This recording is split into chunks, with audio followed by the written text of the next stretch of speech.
Hi, welcome to EMS Today 2016. I'm Christina Ackerman with JEMS, and today I'm sitting with Nnamdi Nwauwa, one of our EMS10 winners. He flew all the way out from Nigeria to join us here today. So thank you for joining us, and congratulations on your award. Thank you very much. So you basically started an EMS program from the bottom up in your home country. Tell us about that process. Where did you start? First, I want to see how I came across EMS and how I picked up the interest. I think it all started some years ago when I was a young doctor, fresh from the medical school, and I was posted to a rural hospital. And in that place, there were a lot of trauma cases, especially people fighting with local guns and matches during farming season. And these were rushed to me, being the only medical officer in town. And they never came in time. They always bring them when the patients are very bad, at a very critical stage. And I find myself having to do resuscitation, a lot of resuscitation, in fact, when there is already cardiorespiratory compromise. And so it was a nightmare for me. So what did I do? I then felt that the best thing is to begin to counsel them, to advise them on, number one, bringing the patients in time when it will be possible for me to do something. And also, I discovered that they need to do something there to uphold the life of those patients so that I can see patients in a better condition.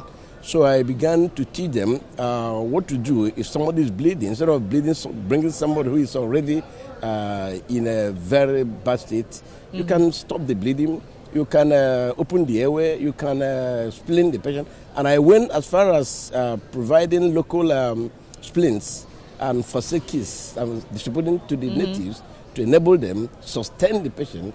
So it occurred to me that something had to be done pre-hospital. And I say every time to my colleagues, I say we're here in the hospitals, and then we don't know what happens out there in the field. The only cases we see are the ones that meet us alive. So who is going to keep the patient alive until we meet them? And who's going to bring them to us? So there is the need for a pre-hospital arrangement, and that's why I picked interest. And then because I was seeing these patients in very serious condition, when they were helpless to themselves, when they were, in a very terrible state of agony. So I had a lot of empathy and then started feeling for them. And then I started looking towards what to do to help the situation. And that's how I picked interest in emergency medical services. And then shortly after that, I remember an American oil company invited me to help them with the emergency situations, to provide ambulance for them, to run around and pick their patients. And that's, I started that in 1985. And that happened to be the first formal state-to-state ambulance service, EMS, in the whole country. Wow. And then from there, I was now linked up to an organization in US that could train me more on what to do in the event of... so I came down, they did it to me in London. So I trained that, but it was done by an American organization. So after the training, I came back to Nigeria and started massive training of the general public. Right. Yes. And I must say that I came to realize that, just like I said earlier, it is the public that initiates the process of intervention in any emergency. And I discovered that for EMS to be very effective, there must be an effective bystanders. So if, for instance, there's an emergency and nobody calls the EMS, nobody plays the joke, of course, they're not going to do anything. And even the hospital over there won't have anything to do. Right. So you must get the bystanders, that's the general public, to know what to do. First of all, they need to know the number to call. Where do they run to when there's an emergency? And even when they have placed the call, you don't want the EMS to come up and pick up a dead body. They have to see a live patient. So I now felt that the bystander must be trained on how to sustain life. At least the ABCs of life. They have to the airway, the breathing, circulation. Get them to. So that now spurred me to a massive training of the bystander general public in Nigeria. And that's how the EMS system, took off. That's great. It sounds like you're making a tremendous impact in your local community.